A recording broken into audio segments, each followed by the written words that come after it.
నా పేరు డాక్టర్ ప్రభాకర్ రెడ్డి. మెదడు నరములకు సంబంధించిన వైద్య నిపుణుడిని. నేను ఇక్కడ స్పందన హాస్పిటల్లో ఫిబ్రవరి 1వ తేదీ నుంచి విధులు నిర్వహిస్తున్నాను. ధర్మవరం ప్రజలకు ముఖ్యంగా చెప్పదలుచుకున్నది ఏమంటే, దయచేసి స్పెషలైజ్డ్ డాక్టర్ దగ్గరికి పోండి. ఏ సమస్య వచ్చినా కూడా, ఎనీథింగ్, సపోజ్ సడన్గా వీక్నెస్ కానీ, చేతితో తిమ్మిళ్ళు కానీ, స్పర్శ తెలియకుండా పోవడం కానీ, తల తిరగడం కానీ, తలనొప్పి కానీ సడన్గా వితిన్ సెకండ్లో వచ్చిందంటే ఇమీడియట్గా డాక్టర్ కన్సల్టేషన్ కావాల్సిందని నా సలహా. దయచేసి ఆర్ఎంపీ డాక్టర్ దగ్గరికి పోవాలి.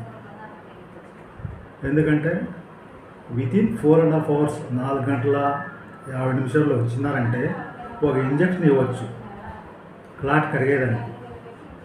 సో ఇంప్రూవ్మెంట్ బాగుంటుంది. అదే మీరు టైం డిలే చేశారనుకోండి, వచ్చిన తర్వాత ఉపయోగం ఉండదు.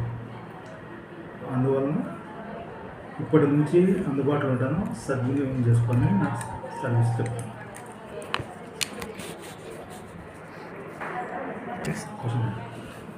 సార్, ఇప్పుడు ప్రస్తుతం రాష్ట్ర వ్యాప్తంగా వయసుతో నిమిత్తం లేకుండా కీళ్ళ నొప్పులు, ఒళ్ళు నొప్పులు, ముఖ్యంగా కాళ్ళు, అదేవిధంగా సాఫ్ట్వేర్, టైలరింగ్, ఆ తర్వాత బట్టలు ఉతికే వాళ్ళు, వీళ్ళకి ముఖ్యంగా ఈ కాళ్ళ నొప్పులు, ఒళ్ళు నొప్పులు దేనివల్ల వస్తాయి సార్? సాధారణంగా ఇప్పుడు చాలామందికి డిస్క్ ప్రాబ్లం అని అంటారు. వెన్నుపూస మొదలు డిస్క్ కండ మాదిరి ఉంటుంది. వీళ్ళు బరువు ఎత్తడం వల్ల కామన్గా జరిగేది ఏమవుతుందంటే, ఆ డిస్క్ వచ్చేసి వెనక్కి వచ్చేసి నరం మీద ప్రెజర్ చేసి కాళ్ళ నొప్పులు, చేతుల నొప్పులు ఇవన్నీ ఉంటాయి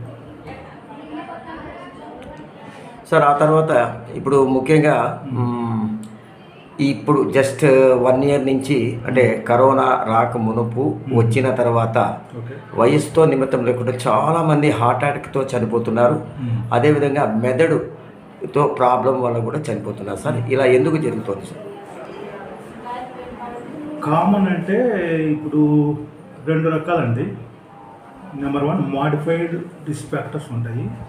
number 2 non modifiable risk factors. Non modifiable అంటే వయసు ఉండొచ్చు, వయసుతో రిస్క్, తర్వాత ఫ్యామిలీలో రావచ్చు, ఇవన్నీ అన్నమాట. మాడిఫైడ్ అంటే స్మోకింగు,